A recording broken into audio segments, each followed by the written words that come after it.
আজকে আমি ভেজিটেবল দিয়ে এমন একটা স্যান্ডউইচ বানাবো যেটা একবার খেলে বারবার বানিয়ে খেতে ইচ্ছা করবে। আর বানানোর পদ্ধতিটাও খুবই সহজ। প্রথমে একটা কড়াতে অল্প একটু সাদা তেল গরম করে তার মধ্যে হাফ চা চামচ রসুন কুচি, একটা ছোট পেঁয়াজ কুচি, হাফ কাপ গাজর কুচি, হাফ কাপ ক্যাপসিকাম কুচি, স্বাদ মতো নুন আর হাফ চা চামচ গোলমরিচ গুঁড়ো দিয়ে 1 মিনিটের মতো হালকা করে একটু ভেজে নিতে হবে। তারপর একটা বাটিতে এই ভেজে রাখা সবজিগুলো নিয়ে তার মধ্যে হাফ কাপ টমেটো কুচি, 3 টেবিল চামচ ধনেপাতা কুচি আর 3 টেবিল চামচ মেয়োনিজ দিয়ে ভালো করে মিশিয়ে নিয়ে স্যান্ডউইচের পুরটা তৈরি করে নিতে হবে।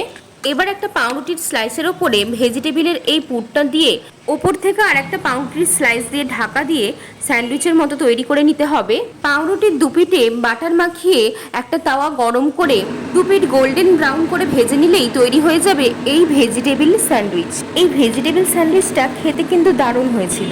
রেসিপিটা কেমন লাগলো কমেন্ট করে কিন্তু অবশ্যই জানাবেন, আর ভালো লাগলে লাইক, শেয়ার অ্যান্ড সাবস্ক্রাইব করে দেবেন।